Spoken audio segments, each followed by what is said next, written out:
السلام عليكم ورحمة الله وبركاته.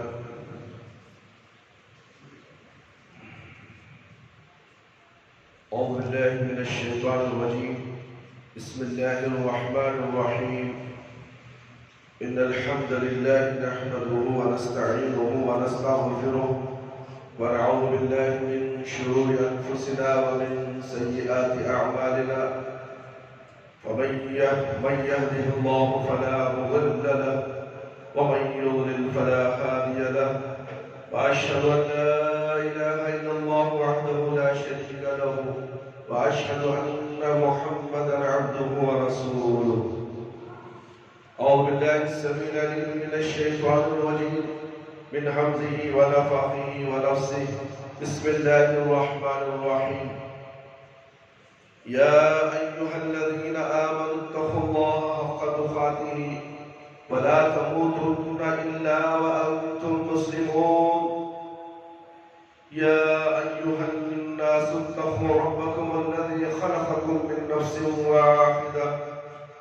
نفس واحدة وخلق منها زوجها وبث منهما رجالا كثيرا ونساء. واتقوا الله الذي تساءلون به والأرحام إن الله كان عليكم رقيبا. يا أيها الذين آمنوا اتقوا الله وقولوا قولا سديدا يصلح لكم أعمالكم ويغفر لكم ذنوبكم ومن يطع الله ورسوله فقد فاز فوزا عظيما. أما بعد فإن خير الحديث كتاب الله وخير الهدي هدي محمد صلى الله عليه وسلم وشر الأمور محدثاتها وكل محدثة بدعة وكل بدعة ضلالة وكل ضلالة في النار. محترم دوستوں، بزرگوں، ساتھیوں، پیارے بچوں اور میری پیاری ماں اور بہنوں، آج یوم الجمعہ عید المومنین ہے. آج خطبہ جمعہ کا عنوان ہے عقیدہ توحید اور اہل سنت والجماعت. میرے بھائیوں، اس عقیدہ توحید کے تعلق سے پچھلے بھی جمعے آپ کے سامنے بہت سے باتیں رکھی گئی اور اس کے بعد آج کا جمعہ بھی اہل سنت والجماعت اس کو کہا جاتا ہے آپ کے سامنے پیش کیا جائے گا. امید ہے بغور سماعت فرمائے اور اپنے عقیدوں کی اصلاح کر لے تاکہ ہماری نمازیں، ہماری عبادتیں، ہمارے حج اور عمرے ضائع نہ ہونے پائے. اللہ ہمارے عبادتوں کی حفاظت فرمائے. آمین یا رب العالمین.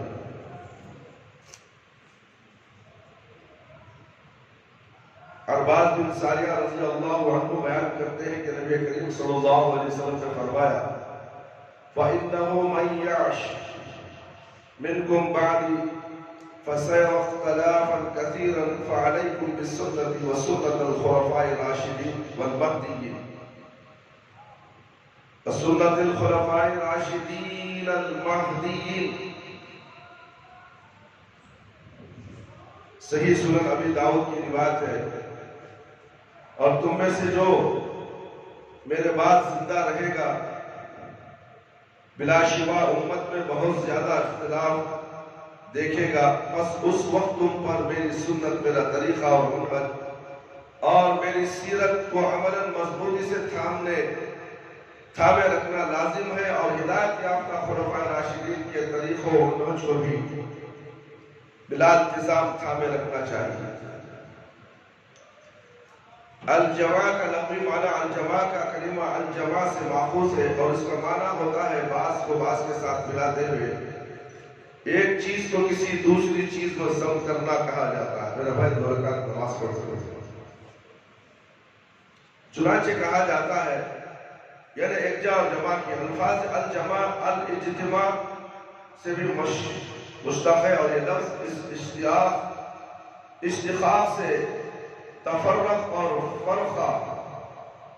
فارقہ کی ضد ہوتا ہے. لوگوں کی بہت بڑی تعداد کو الجماع کہا جاتا ہے، اور یہ لفظ لوگوں کی ایک بہت بڑی جماعت پر بھی بولا جاتا ہے، یعنی طائفۃ من الناس، جنہیں ایک عرض عرض و آیت نے اکٹھا کر دیا ہے۔ الجماعت کی ایک تعریف یوں بھی ہے، یہ دو قوم ہوتی ہیں جس میں لوگ کسی ایک معاملے پر جمع اکٹھا ہو گئے ہو۔ الجماع کا اصطلاحی معنی،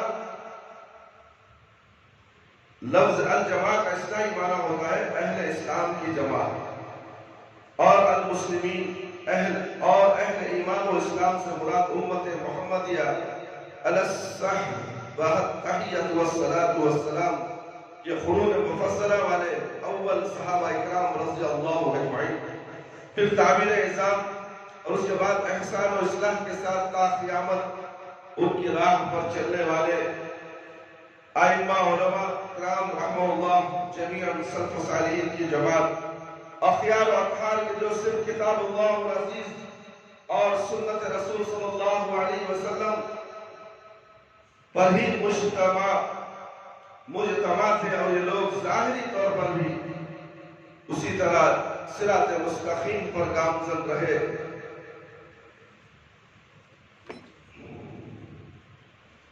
جس طریقے منہج کو محمد صلی اللہ علیہ وسلم نے عملاً اختیار فرمایا، اور باطنی طور پر بھی اللہ رب العالمین نے اپنے مومن بندوں کو اسی مذکورہ بالا جماعت کے ساتھ منسلک رہنے یا باہم متحد رہنے اور نیکی خیر بھلائی میں ایک دوسرے کے مکمل تعاون مددگار بن کر رہنے کا حکم بھی فرمایا، اور اس کی انہیں ترغیب بھی دلائی۔ اس کے ساتھ انہیں رب ذوالجلال والاکرام نے جماعت سے جدا ہو کر فرقہ بندی اختیار کرنے، باہم اختلاف اور ایک دوسرے سے خوب جھگڑنے اور خون خرابے سے منع فرمایا۔ باہم خون خرابے سے منع فرمایا ہے، چنانچہ اللہ رب العالمین کا ارشاد گرامی ہے وَاعْتَصِمُوا بِحَبْلِ اللَّهِ جَمِيعًا وَلَا تَفَرَّقُوا، سورہ عمران آیت نمبر 103۔ اے مسلمانوں، سب مل کر اللہ کی رسی، اس کے دین کو، قرآن اور حدیث کو مضبوطی سے تھامے رہو، باہم متفرق نہ ہو جاؤ، پھوٹ نہ کرو اور نہ پھوٹ ڈالو، پھوٹ نہ کرو اور نہ پھوٹ ڈالو۔ دوسرے مقام پر اللہ تبارک و تعالی یوں فرماتے ہیں وَلَا تَكُونُوا كَالَّذِينَ تَفَرَّقُوا وَاخْتَلَفُوا مِن بَعْدِ مَا جَاءَهُمُ الْمُبَيِّنَاتُ وَأُولَئِكَ لَهُمْ عَذَابٌ عَظِيمٌ، سورہ عمران آیت نمبر 105۔ اور ان لوگوں کی طرف مت ہو جاؤ، ان لوگوں کی طرح مت ہو جاؤ جو پھوٹ ڈال کر الگ الگ ہو گئے اور صاف صاف حکم آنے کے بعد اختلاف کرنے لگے، یہی لوگ ہیں جن کو آخرت میں بڑا عذاب ہوگا۔ اللہ اکبر۔ معاویہ بن ابو سفیان رضی اللہ عنہ بیان کرتے ہیں کہ رسول اللہ صلی اللہ علیہ وسلم نے فرمایا وَإِنَّ هَذِهِ الْمِلَّةُ سَتَفَرِّقُ عَلَى 73 سنتان و70 في النار وواحدة في الجنة وهي الجماعة۔ صحیح سنن ابی داؤد کی روایت ہے، بلا شبہ ملت اسلامیہ 73 فرقوں میں تقسیم ہو جائے گا، ان میں سے 72 فرقے جہنم میں جائیں گے اور ایک جنت میں جائے گا، یہی فرقہ الجماعہ ہوگی۔ عبداللہ بن عمر رضی اللہ عنہ بیان فرماتے ہیں کہ رسول اللہ صلی اللہ علیہ وسلم نے فرمایا علیکم بالجماعت و ایاکم والفرقۃ فإن الشیطان معهم واحد وهو من الاثنين أبعد ومن أرادوا بجبوحة الجنة وليلزم الجماعة، رواہ الامام احمد فی مسند۔ مسلمانوں، جماعت المسلمین المومنین میں اخیار و حاضر امت کو لازم پکڑے رہو اور جدا جدا فرقہ فرقہ ہونے سے بچ جاؤ. ٹکڑے ٹکڑے اسلام کے ٹکڑے ٹکڑے ہو کر آپس میں الجھتے ہوئے جماعتیں الگ الگ نہیں بنانی چاہیے، اس لیے کہ بلا شبہ شیطان تنہا آدمی کے ساتھ زیادہ ہوتا ہے، جبکہ ایک کی نسبت دو آدمیوں سے زیادہ دور ہوتا ہے. اور جو مسلمان مومن آدمی جنت کی خوشبو حاصل کرنا چاہتا ہو اسے چاہیے کہ وہ رسول اللہ صلی اللہ علیہ وسلم اور صحابہ کرام تابعین و تبع تابعین اور ائمہ سلف و صالحین والی جماعت کے ساتھ مل جائے. رسول اللہ صلی اللہ علیہ وسلم کے جلیل القدر صحابی عبداللہ بن مسعود رضی اللہ عنہ فرماتے ہیں الجماعت وما وافق الحق وإن كنت وحدك. جماعت المسلمین والمؤمنین من اخیار هذا الامہ سے مراد وہ لوگ ہیں جو دین حق کی موافقت کرے اگرچہ اس راہ میں تم اکیلے کیوں نہ ہو. اس راہ میں اکیلے کیوں نہ ہو. اہل سنت والجماعت، بس اہل سنت والجماعت سے مراد وہ لوگ ہیں جو نبی کریم صلی اللہ علیہ وسلم کی سنت کو عملاً مضبوطی سے تھامنے والے ہوں اور وہ عقیدہ توحید خالص اور خور عمل میں صحابہ اکرام اور تبع تابعین و اسلام رحمہ اللہ رضی اللہ عنہم اجمعین ومن تبعہم بإحسان الى یوم الدین رحمہ اللہ اجمعین کے راستے پر چلنے والے ہوں.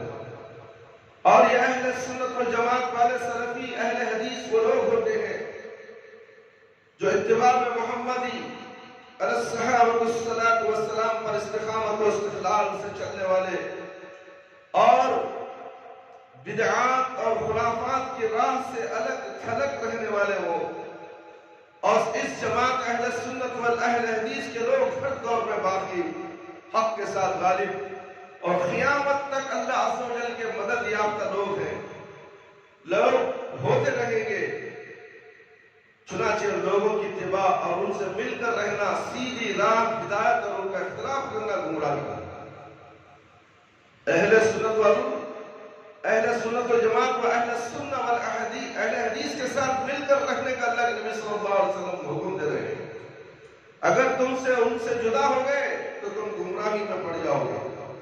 اہل سنت و جماعت اہل حدیث سلفی حضرات درجہ ذیل خصوصیات و صفات عالیہ کے ساتھ دوسرے گمراہ اور جہنمی 72 فرقوں سے الگ اپنی پہچان رکھتے ہیں اور انہی نشانیوں کے ساتھ وہ باقی امت سے اپنی ایک ممتاز حیثیت رکھتے ہیں. صحابہ اکرام رضی اللہ عنہم و تابعین اعظام رحمہ اللہ جمیعاً اور ان کے بعد والے تمام احسان و اصلاح کے ذریعے ان حضرات کی راہ مستقیم پر گامزن ائمہ و علماء اعظام رحمہ اللہ کے منہج و طریقہ پر گامزن. اور ان اہل سنت والجماعت اور اہل حدیث سلفی لوگوں کی پہلی نشانی یہ ہے کہ وہ افراد و تفریق اور غلو و جفا بالکل الگ ہو جاتے ہیں کہ مابین انتہائی درمیانی اور اعتدال کی راہ اختیار کرنے والے ہوتے ہیں. چاہے عقیدے کے باب میں معاملہ ہو یا احکام کے امور ہو یا کوئی فقہی مسلک اختیار کرنے والا معاملہ ہو یا اہل سنت و جماعت اہل حدیث امت کے تمام فرقوں میں سے درمیان والی راہ کو اختیار کرتے ہیں. جیسا کہ تمام ملتوں کے درمیان امت محمدیہ علیہ الصلاۃ والسلام کو امت وسط قرآن میں بیان کیا گیا ہے. سورۃ البقرہ آیت نمبر 40 پر دیکھیے. دین کے مسائل سیکھنے میں اور صرف قرآن و سنت کو اساس بنانے پر اکتفا کرتے ہیں. ان دونوں اصول شریعت کو ہی اہمیت دے کر وہ ان کے نصوص کو تسلیم کرتے ہیں اور سلف صالحین کے منہج والے تقاضے پورے کرتے ہوئے وہ قرآن و سنت کا فہم حاصل کرتے ہیں. میرے بھائی میرے دوست، اہل سنت والجماعت اہل حدیث سلفی لوگوں کا محمد صلی اللہ علیہ وسلم کے علاوہ کوئی دوسرا امام اعظم و قائد اعظم نہیں ہوتا کہ جس کی ہر بات کو یہ من و عن قبول و تسلیم کر کے اسے واجب الاتباع مانتے ہوں اور جس کو امام مخالفت کرے اسے چھوڑ دیتے ہیں. یہ اہل سنت والجماعت سلفی باقی تمام لوگوں سے زیادہ نبی مکرم محمد صلی اللہ علیہ وسلم کی سیرت طیبہ و طاہرہ والے حالات اور آپ صلی اللہ علیہ وسلم کے فرامین و اعمال و افعال مطہرہ کو سب سے زیادہ جاننے والے ہوتے ہیں۔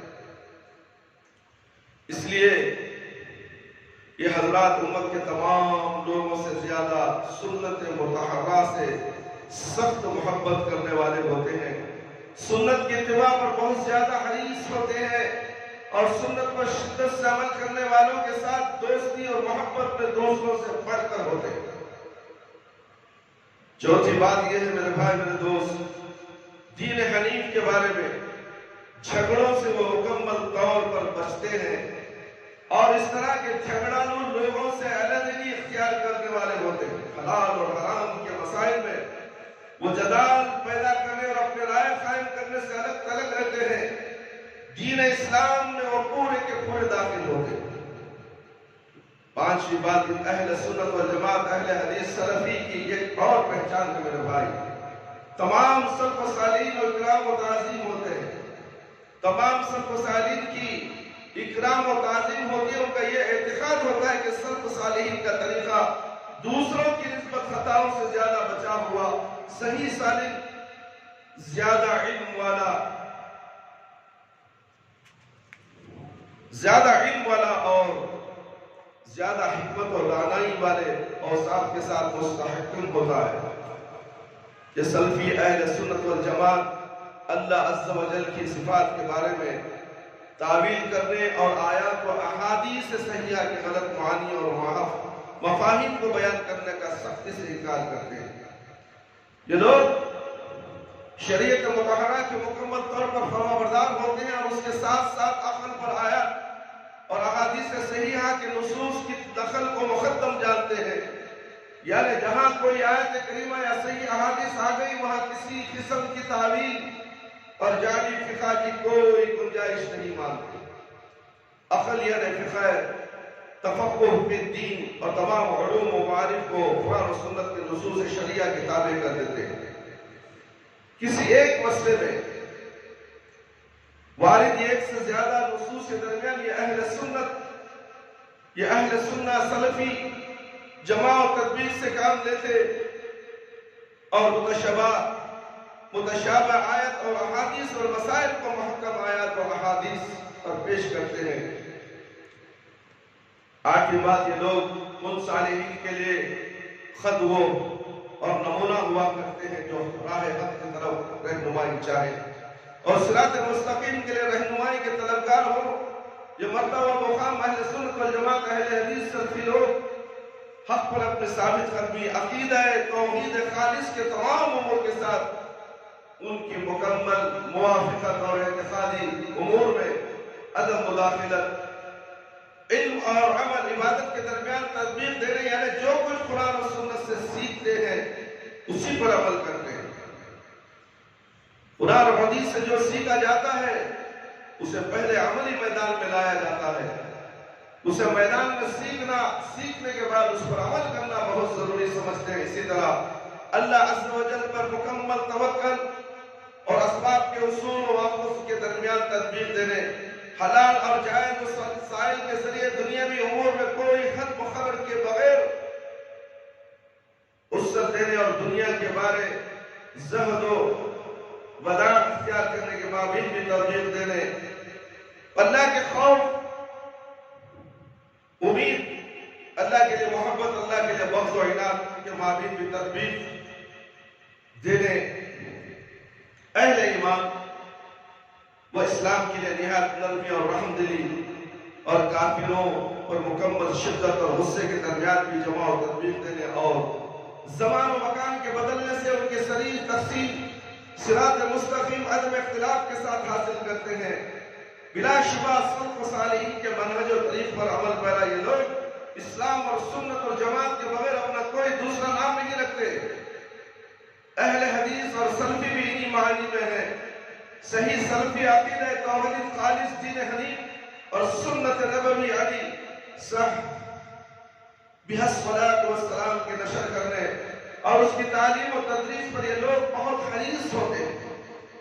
انہی چیزوں کی طرف یہ لوگوں کو رہنمائی کرتے ہیں اور انہی باتوں کی انہی نصیحت کرتے اور انہی چیزوں کے تمام امور کا اہتمام کرتے ہیں۔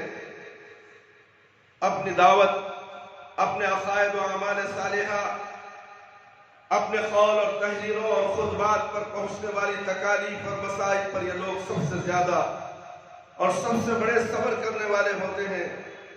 قرآن و سنت میں مذکور جماعت کے ساتھ اہل ایمان و اسلام کو ملانے اور باہمی محبت کی طرف دعوت دینے اور اس پر لوگوں کو ترغیب دینے کے بھی یہ بہت حریص ہوتے ہیں۔ اہل حق کے درمیان اختلاف اور گروہ بندی کو دور پھینک دینے کے لیے جدوجہد کرنے اور لوگوں کو اس سے خبردار کرتے رہنے پر بھی یہ سلفی اہل سنت والجماعت والے بہت حریص ہوتے ہیں۔ اس عمل خیر کے لیے ان کی سعید جدوجہد قابل داد ہوا کرتی ہے۔ 13ویں بات، اہل سنت والجماعت اہل حدیث سلفی کی ایک علامت یہ بھی ہے کہ اللہ عز و جل نے انہیں ایک دوسرے پر کفر کے فتوے لگانے سے آج تک محفوظ رکھا ہے، اور یہ کہ وہ اپنے علاوہ کے لوگوں پر پورے علم اور عدل و انصاف کے ساتھ فیصلہ دیتے ہیں۔ میرے بھائی چیر اٹھا کر بازو رکھ کر آ جائیے، میرے بھائی آپ چیر رکھیے، سائڈ پر رکھ کر آئیے۔ فیصلہ دیتے ہیں، یہ اہل سنت والجماعت کے لوگ آپس میں ایک دوسرے سے محبت اور ایک دوسرے پر رحم کا سلوک بہت زیادہ کرتے ہیں۔ یہ آپس میں ایک دوسرے سے تعاون، باہم کسی شخص کی کسی دوسرے آدمی پر زیادتی کو روکتے ہیں اور صرف دین حنیف کو بنیاد بنا کر اور دوستی اور دشمنی کا معیار مقرر کرتے ہیں۔ خلاصہ کلام یہ ہے، اہل سنت والجماعت اہل حدیث سلفی اخلاق حسنہ کے اعتبار سے تمام لوگوں میں سب سے زیادہ اچھے اخلاق والے، اللہ عز و جل کی اطاعت کے ساتھ اپنے آپ کا محاسبہ کرنے میں باقی سب لوگوں سے زیادہ حریص، آفاقی نظریات و افکار میں سب سے زیادہ وسعت نظر والے، سب سے زیادہ بعید اور گہری بصیرت والے، اختلاف کے وقت اپنے سینوں کو سب سے زیادہ کشادہ اور کھلا رکھنے والے، اور امت کے تمام لوگوں سے زیادہ دینی فقہی اختلاف کے آداب و اصول کو جاننے والے ہوتے ہیں۔ میرے بھائی، میرے دوست اور خواتین اسلام، یہ وہ جماعت ہے کہ تمام فرقوں میں سے صرف اس کی نجات سے متعلق نبی کریم محمد صلی اللہ علیہ وسلم نے بشارت دی ہے، اور نجات والے اس وصف کا دار و مدار اتباع سنت، قرآن و سنت میں مذکور عقیدہ توحید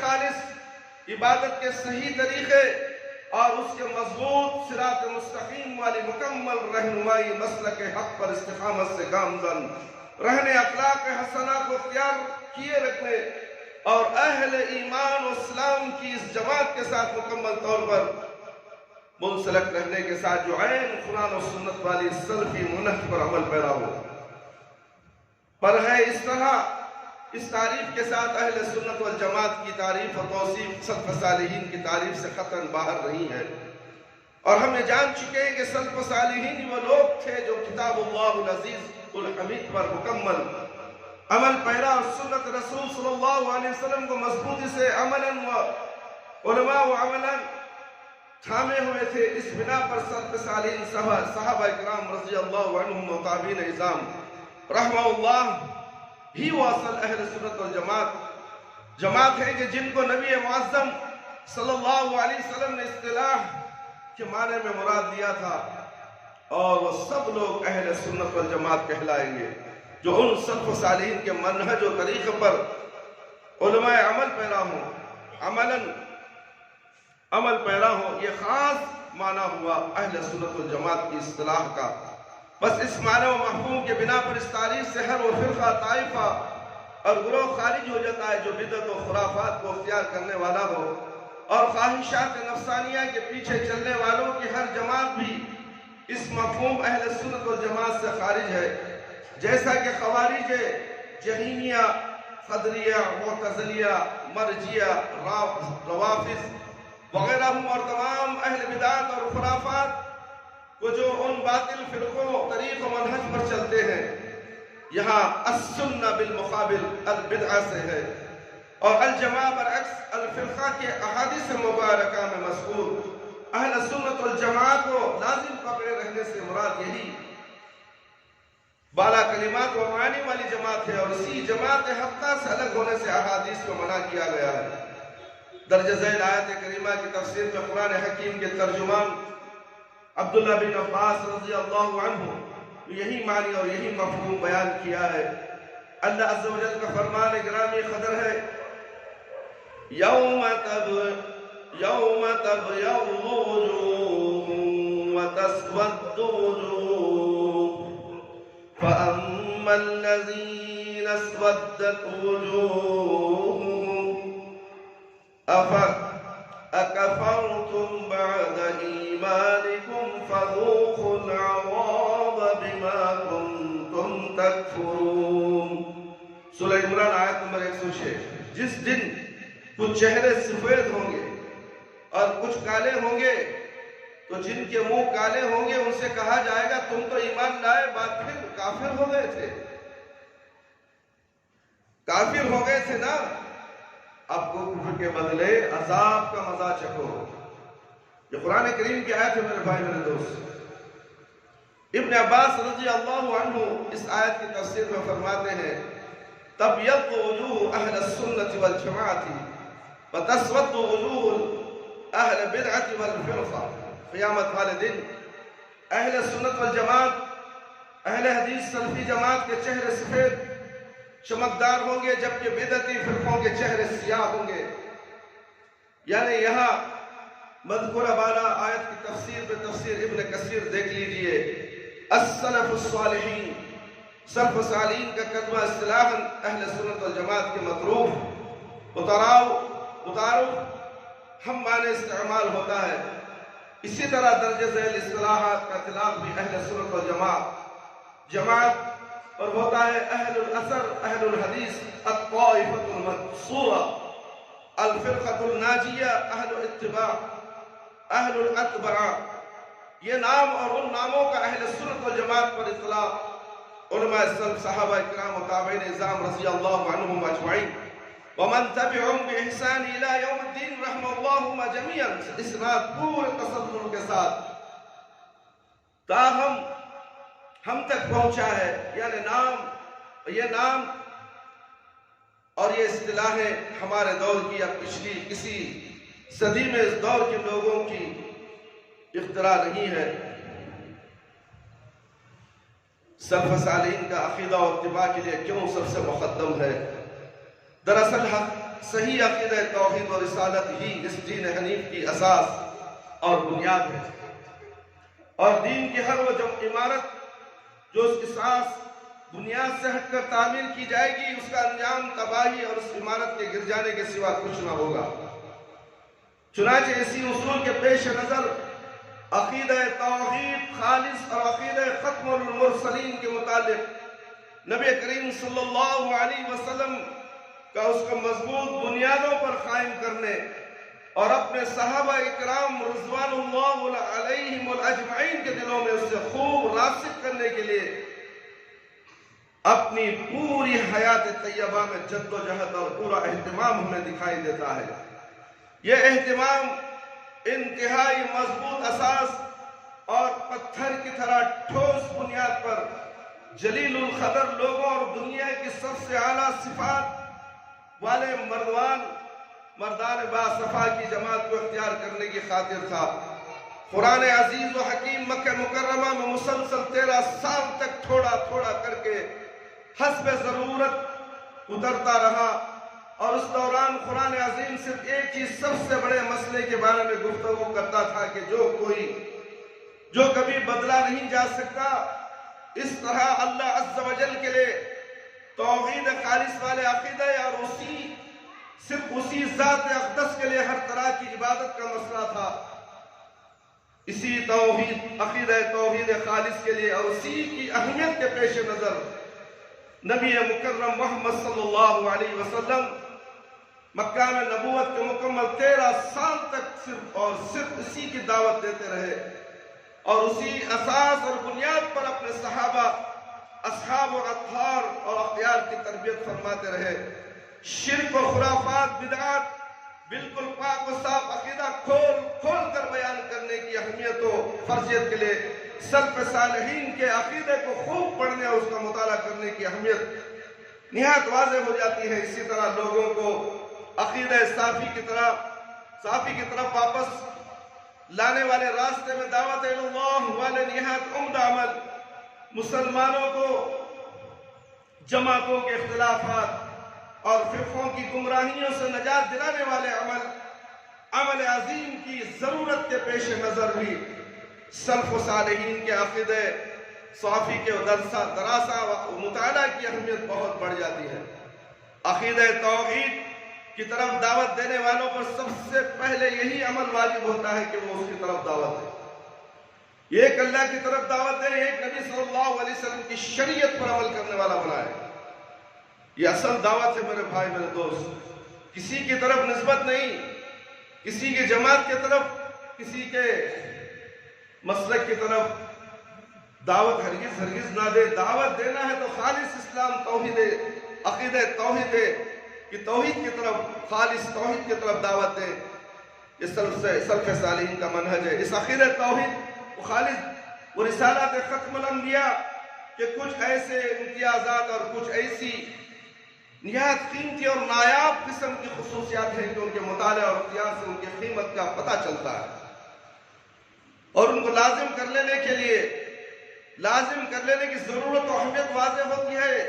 ان اہم ترین امتیازات و خصوصیات میں سے کچھ آپ کے سامنے چند باتیں پیش کی جائیں گی۔ سلف صالحین رضی اللہ عنہ ورحمہ اللہ جمیعاً کا عقیدہ توحید خالص و رسالات ختم الانبیاء، گروہ بندی اور امت اسلامی تفرقہ والی لعنت سے بچنے اور اس سے خلاصی کا واحد راستہ بھی ہے، اور مسلمانوں کی عام صفوں میں بالعموم علماء و داعیان اللہ میں بالخصوص وحدت پیدا کرنے کا بڑا ذریعہ بھی ہے، کیونکہ یہ عقیدہ اللہ تبارک و تعالیٰ کی طرف سے وحی شدہ اور پیارے نبی محمد صلی اللہ علیہ وسلم کا رہنما شدہ ہے۔ اسی عقیدے پر ملت اسلامیہ کے صف اول کے لوگ صحابہ اکرام رضوان علیہم اجمعین تھے، وہ جیسا کہ آج ہم اہل اسلام کا حال دیکھ رہے ہیں۔ جو شخص اور جو گروہ اس سلف صالحین کے عقیدے سے ہٹ کر کسی اور طرف سمتا، وہ امت میں فرقہ بندی، جھگڑے، جنگ و جدال اور ناکامی کی راہ پر چڑھ کھڑا ہوا۔ اصل عقیدہ، اصل اسلام تو توحید ہے، اس سے ہٹنے والا فرقہ بن جاتا ہے۔ اہل حدیث کوئی فرقہ نہیں ہے میرے بھائی میرے دوست، کئی مرتبہ میں سمجھاتے آ رہا ہوں۔ لوگ ہمیں سوال کرتے ہیں کہ اہل حدیث بھی ایک فرقہ ہے۔ اہل حدیث فرقہ نہیں ہے، صحابہ نبی صلی اللہ علیہ وسلم کے زمانے سے ہی موجود ہے، موجود تھا اور قیامت تک رہے گا، یہ اصل ہے۔ اہل حدیث اصل ہے، اس سے ہٹنے والا فرقے میں چلا جاتا ہے۔ اصل حدیث کیا ہے عقیدہ اہل سنت والجماعت اور اہل حدیث کا؟ صرف ایک اللہ کی عبادت کرو، ایک نبی صلی اللہ علیہ وسلم کی اطاعت کو فرما برداری کرو۔ اس سے تم نکل کر کسی اور کی فرما برداری کرنے لگ جاؤ تو تم سمجھو کہ تم اس جماعت سے الگ ہو گئے، وہی فرقہ ہے۔ جو اصل سے ہٹ کر جو جماعت بنتی ہے اسے فرقہ کہا گیا ہے، اہل حدیث فرقہ نہیں ہے۔ کان کھول کر سن لو میرے بھائی میرے دوست، کان کھول کر سنو۔ بعض علماء اس کو صاف کھلے الفاظ میں بتاتے نہیں ہیں، چھپا لیتے ہیں۔ اہل حدیث فرقہ نہیں، اہل حدیث تو حق پر ہے، جو صرف لا الہ الا اللہ کلمہ توحید پر قائم ہے۔ اس سے ہٹنے والا، لا الہ الا اللہ محمد رسول اللہ سے ہٹ کر جو کام کرے گا وہ فرقہ ہے۔ اسی لیے کہا گیا وَاعْتَصِمُوا بِحَبْلِ اللَّهِ جَمِيعًا وَلَا تَفَرَّقُوا۔ اللہ کی رسی کو مضبوطی سے تھامو۔ اللہ کی رسی کیا ہے میرے بھائی میرے دوست؟ قرآن اور حدیث ہے۔ اس رسی کو مضبوطی سے تھامنے کا حکم دیا گیا، اور تم اس کو چھوڑ کر الگ الگ جماعتیں بنا کر کہتے ہو کہ ہم بھی قرآن اور حدیث پر تھامے ہوئے ہیں۔ جب تمہارا جائزہ لیا جائے گا، تمہارا پوسٹ مارٹم کیا جائے گا، تو پتہ چل جائے گا کہ تمہاری حقیقت کیا ہے۔ میرے بھائی میرے دوست، اللہ سے ڈرو۔ جو شخص اور جو گروہ بھی سلف و صالحین کے عقیدے سے ہٹ کر کسی اور کی طرف سمتا، وہ امت میں فرقہ بندی، جھگڑے، جنگ و جدال اور ناکامی کی راہ پر چڑھ کھڑا ہوا ہے۔ چنانچہ اللہ عز و جل ارشاد فرماتے ہیں وَمَن يُشَاقِقِ الرَّسُولَ مِن بَعْدِ مَا تَبَيَّنَ لَهُ الْهُدَى وَيَتَّبِعْ غَيْرَ سَبِيلِ الْمُؤْمِنِينَ نُوَلِّهِ مَا تَوَلَّى وَنُصْلِهِ جَهَنَّمَ وَسَاءَتْ مَصِيرًا۔ سورہ نساء آیت نمبر 115۔ اور جو کوئی، یاد رکھو اس معنی کی طرف غور کرو میرے بھائی میرے دوست، سورہ نساء کی آیت ہے، معنوں کو سمجھنا ہے، قرآن کو سمجھنا ہے، قرآن کو پڑھنا ہے، اس کے بعد معنی پر غور و فکر کرنا، جب جا کر تمہیں صحیح جماعت کا اندازہ ہوگا، صحیح تعلیم حاصل کرو گے اور صحیح عبادتیں کرو گے، اور وہ عبادتیں قابل قبول ہونی چاہیے۔ قرآن کو تو پڑھنا نہیں جانتے، قرآن کو سننا نہیں جانتے، قرآن سے ہٹ کر زندگی گزارتے ہیں۔ سنو اس کا معنی کیا ہے۔ جو کوئی سچی راہ کھل جانے کے بعد اس پر ہدایت خوب واضح ہو چکی ہے،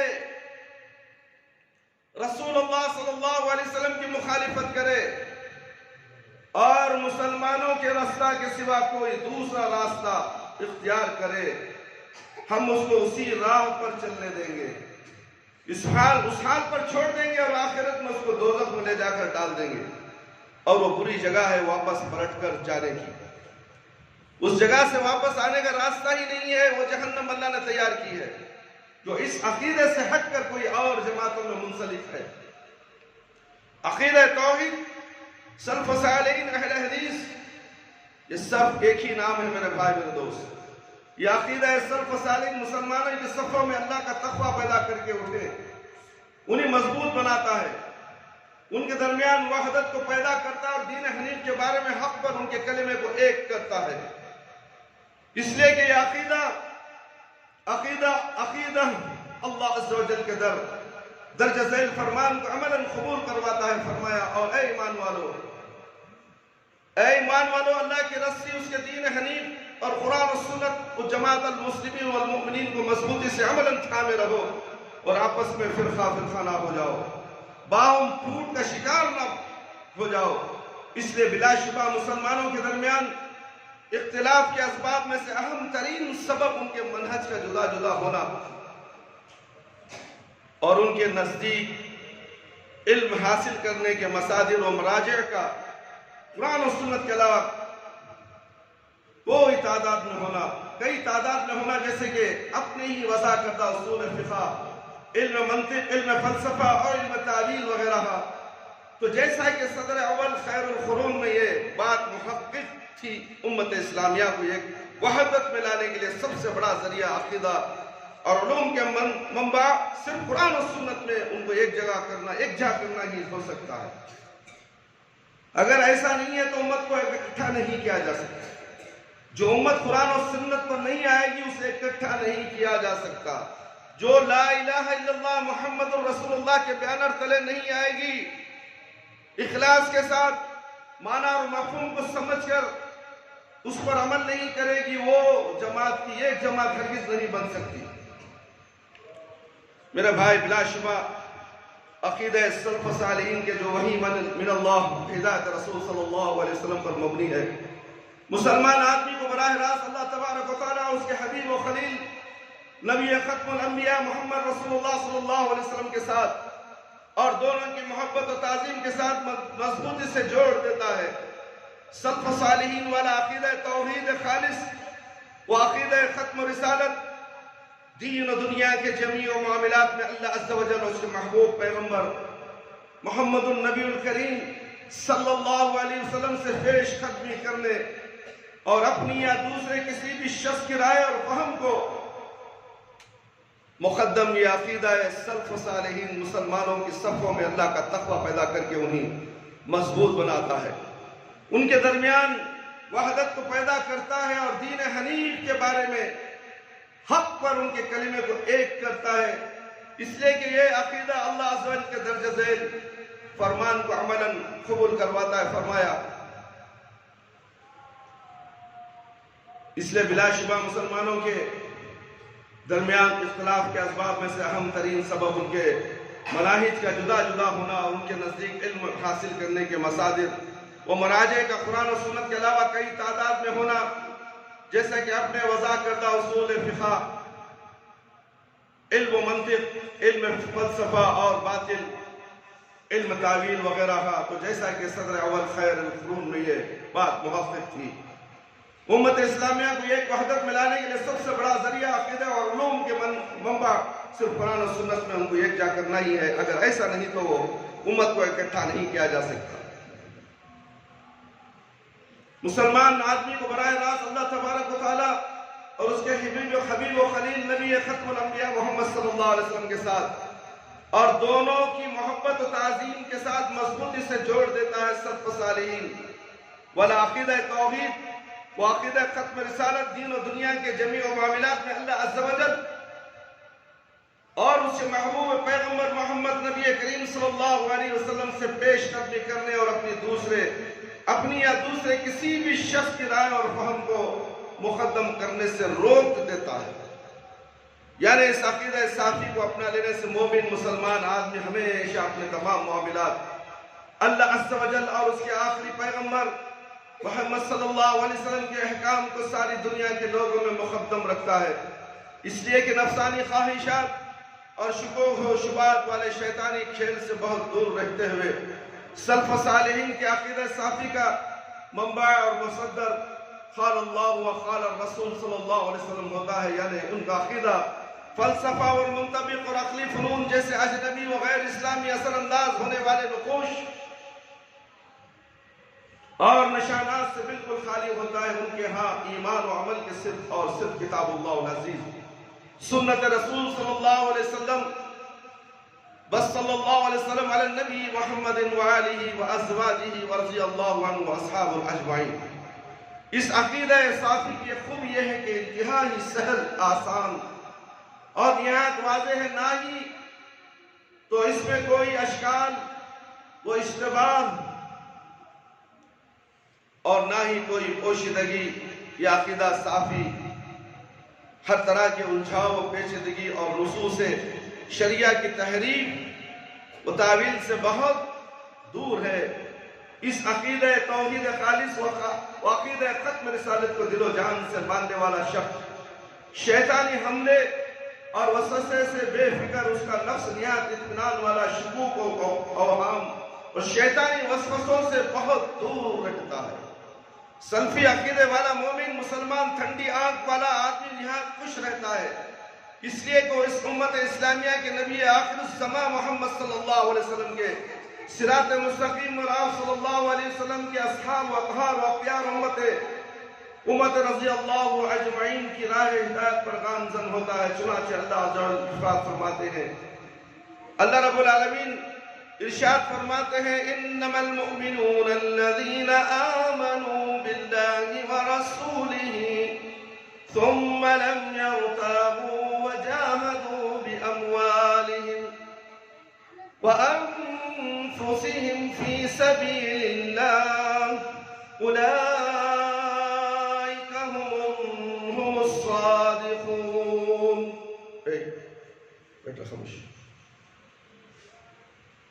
سورہ حجرات آیت نمبر 15۔ مومن تو وہ لوگ ہیں جو اللہ اور اس کے رسول صلی اللہ علیہ وسلم دل سے ایمان لائے۔ میرا بھائی، قرآن کی آیت فرما رہی ہے، کسی ملا مولوی کی بات نہیں میرے بھائی میرے دوست، یہ اللہ رب العالمین کی بات ہے۔ اللہ رب العالمین فرماتے ہیں مومن تو وہ لوگ ہیں۔ کون لوگ؟ کبھی غور کیا آپ نے مومن کسے کہا جاتا ہے؟ مسلمان تو بہت ہیں، مومن ہونا بہت مشکل ہے میرے بھائی، جس کے اندر تقوی اور پرہیزگاری ہو، ایک اللہ کی عبادت کرنے والا ہو، اللہ سے ڈرنے والا ہو، وہ مومن کہلاتا ہے۔ مومن وہ لوگ ہیں جو اللہ اس کے رسول صلی اللہ علیہ وسلم پر دل سے ایمان لائے، پھر ان کو ایمان کی باتوں میں کسی طرح کا شک نہیں رہا اور انہوں نے اپنی جان اور مال سے اللہ کی راہ میں جہاد کیا۔ ایسے ہی لوگ سچے ایماندار ہیں۔ سلف صالحین کا عقیدہ ہے صافی اللہ رب العالمین وہ رب العباد الصالحین کا قرب حاصل کرنے اور اس رحمان و رحیم خالق و مالک کی رضا کے ساتھ کامیابی حاصل کرنے والے اسباب میں سب سے بڑا ذریعہ ہے نبی ختم الرسول و سید الانبیاء والبشر محمد صلی اللہ علیہ وسلم، صحابہ اکرام رضوان اللہ علیہم اجمعین اور تابعین و تبع تابعین ومن تبعہم بإحسان الى یوم الدین رحم اللہ جمیعاً کا عقیدہ تو توحید خالص و عقیدہ ختم رسالت کے امتیازات اور عقیدے کی نمایاں جہت اہل سنت والجماعت کے لیے قرآن و سنت سے ثابت ہے۔ علاقہ، خطہ، ملک، مکان اور زمانہ جون سا بھی ہو، کون سا بھی ہو، وہ لوگوں کی مادری زبان کوئی بھی ہو، ان کے رنگ، قبیلے اور نسلیں جو کون سے بھی ہو، ہر دور میں ہر مقام پر سلف صالحین کے عقیدے کو اختیار کرنے والوں کو یہی علامت ہے، یہی ان کی خصوصیات ہوا کرتی، والحمدللہ علی ذالک۔ اس بات میں کوئی شک نہیں کہ سلف صالحین کے منہج پر چلنے والے اہل سنت والجماعت عقیدہ و عمل اور اسلام کے صحیح طریقے پر چلنے میں ہمیشہ نہایت واضح اور قائم و دائم اصول پر گامزن رہتے ہیں۔ یہ اصول کتاب اللہ العزیز اور صحیح احادیث سے ثابت سنت رسول صلی اللہ علیہ وسلم سے ماخوذ ہوتے ہیں، چاہے یہ صحیح احادیث مبارکہ متواتر ہو یا خبر واحد والی۔ اسی طرح یہ اصول اس امت کے سلف صالحین و کرام اور تابعین وعظام رضی اللہ عنہم ومن تبعہم بإحسان رحم اللہ جمیعاً کے فہم سے لیے جاتے ہیں۔ چنانچہ نبی خاتم المرسلین محمد صلی اللہ علیہ وسلم نے دین کے اصول نہایت تسلی بخش بیان کے ذریعے نہایت واضح طور پر بیان فرما دیے ہیں۔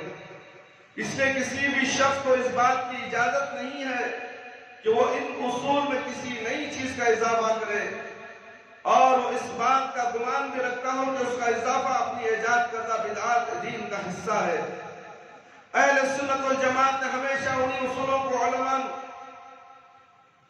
وعملاً اختیار کیا ہے جو قرآن و سنت اور فہم سلف صالحین سے ثابت ہوں، اور انہوں نے ہمیشہ بدعات و خرافات پر مشتمل جدید الفاظ سے اجتناب کرتے ہوئے قرآن و سنت والے شرعی الفاظ کو لازم پکڑا۔ اس سے سلف صالحین کی ضمن میں حقیقی وسعت نظری کا فہم معلوم ہوتا ہے۔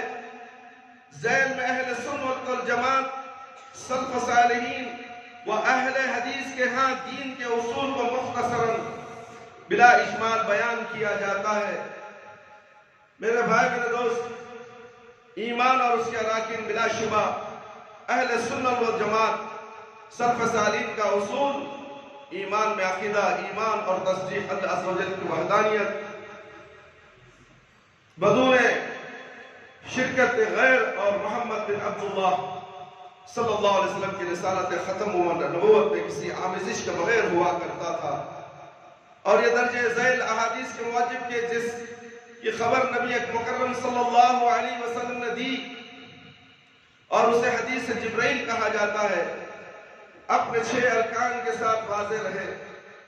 چنانچہ عمر بن خطاب رضی اللہ عنہ کی روایت کے مطابق جب جبرائیل علیہ السلام رسول اللہ صلی اللہ علیہ وسلم کے پاس آ کر بعض سوالات کیے تو ان میں سے ایک ایمان کے بارے میں تھا۔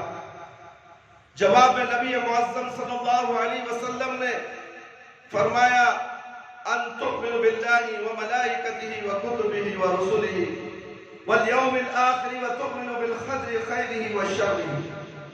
ایمان یہ ہے کہ اس کی کتابوں پر، اس کے رسولوں پر، قیامت کے دن پر اور تقدیر کے اچھا برا ہونے پر یقین و اخلاص سے مکمل ایمان رکھو۔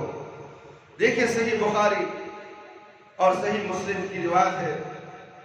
ایمان کی عمارت انہی 6 ارکان پر قائم ہوتی ہے میرے بھائی، میرے دوست۔ ان میں 6 میں سے جب کوئی رکن گر جائے، آدمی کسی بھی ایک ایمان پر نہ رکھے تو اس وقت انسان مکمل مومن ہرگز نہیں رہتا، اس لیے کہ اس نے ارکان ایمان میں سے ایک رکن کو ختم کر دیا۔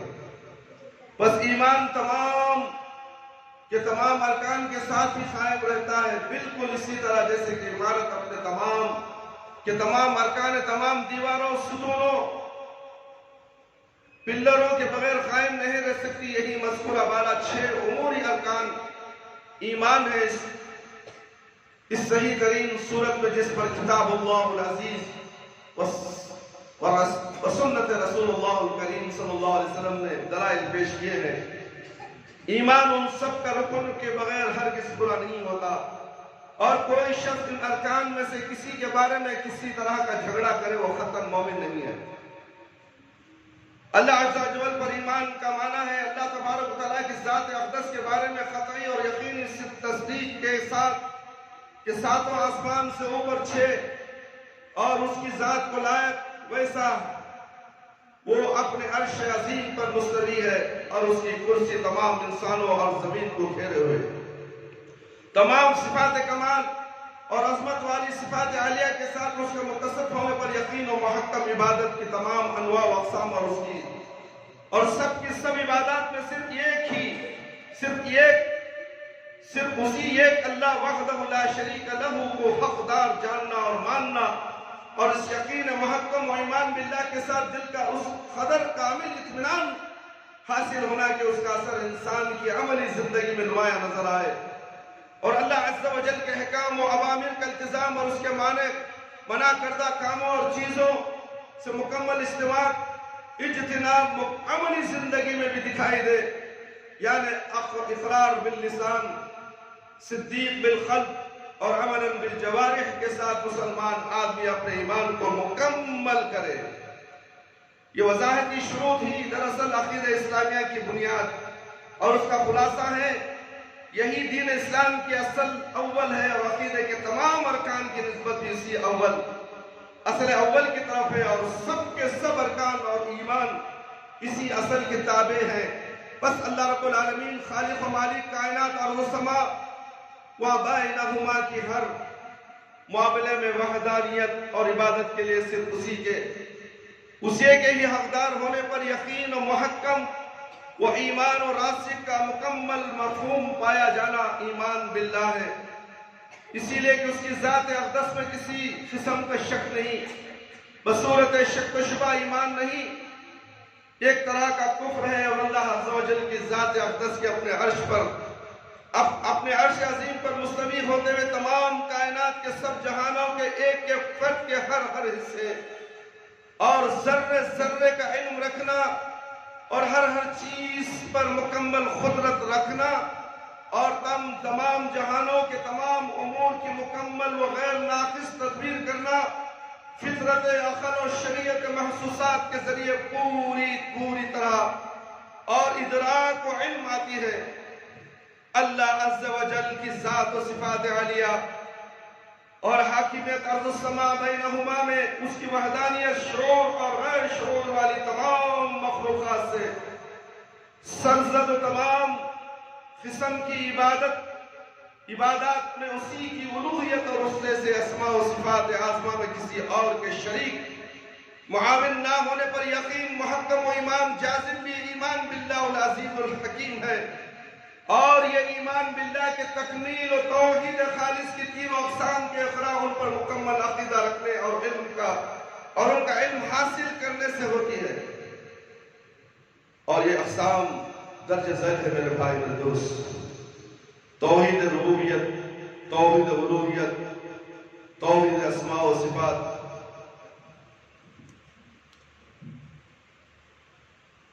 آئیے توحید ربوبیت کیا ہے ہم جاننے کی کوشش کریں. اسی مفہوم، اسی معنی، اس کا معنی ہے یقین جازم کے ساتھ اس پر اعتقاد رکھنا.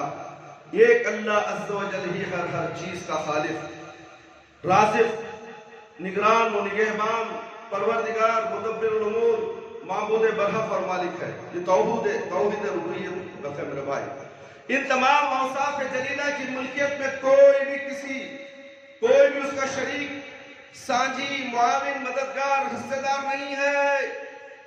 حصہ دار بنانے والوں کان کھول کر سن لو، تم نہ جانے کن کن کو الہ بنا کر پوجتے ہو، پھر بھی کہتے ہو کہ مسلمانی میں کوئی فرق نہ ہے.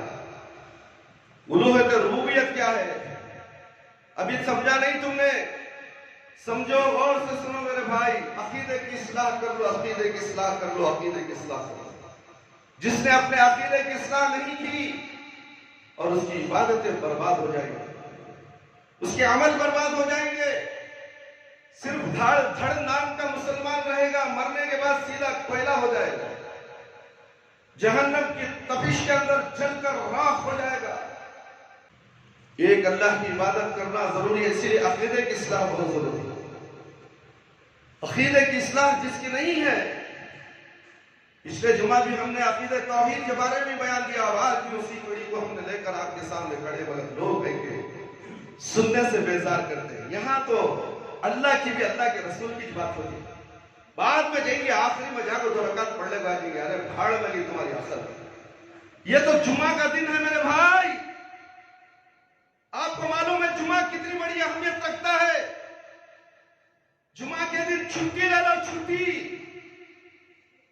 تم اتوار کو چھٹی لے دو یہودیوں کی طرح، اتوار کو تو چھٹی یہودی نے بنایا ہے، مسلمانوں کی چھٹی تو جمعہ کے دن ہے، اس لیے کہ عید المومنین ہے۔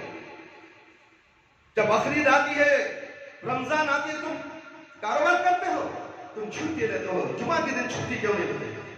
یہ عید المومنین کہا گیا، اور اس کے اندر سب سے بڑا اہم خطبہ جمعہ ہے۔ یہ خطبہ جمعہ ہی تمہارے ہاتھوں سے پھسل کر جا رہا ہے، اور 2 رکعت نماز پڑھنے کے لیے آ جاتے ہو تم۔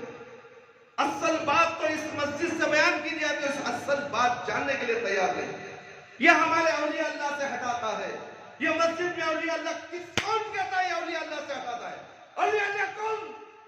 تمہیں معلوم نہیں تو کیوں تم بکتے ہو، بکواس کرتے ہو؟ اولیاء اللہ وہ ہے جسے اللہ نے اولیاء اللہ بنایا ہے۔ تم دنیا میں ایرے غیرے نتھو خیرے کو اولیاء اللہ بنا کر پوچھتے ہو، اور جن اولیاء اللہ کی تم عبادت کرو وہ یہ نہیں کہے کہ تم میرے پاس مانگنے آ جاؤ۔ انہوں نے کبھی ایسا نہیں کیا۔ خواجہ غریب النواز ہو، معین الدین چشتی ہو، عبد القادر جیلانی رحمت اللہ علیہ کیوں نہ ہو جائے، وہ اہل حدیث سے، کان کھول کر سن لو۔ جن کی تم عبادت کرتے ہو، یہ جو مر گیا خبروں میں اندر ہے، یہ اہل حدیث تھے۔ انہوں نے ایک اللہ کی عبادت کرنے کے لیے کہا تھا، تم نے انہیں معبود بنا لیا۔ واہ رے مسلمان واہ، جس نے تمہیں راستہ دکھا اسے راستے سے بھٹکاتے ہو، جس نے تمہیں بنا دی اسے پیٹ پہ چھڑا گھومتے ہو، جس نے کھانے کے لیے تھالی دی اس تھالی میں چھید مارتے ہو۔ پھر میرا عقیدہ صحیح ہے، میں جنت کو جاؤں گا، کیسے جاؤں گا جنت؟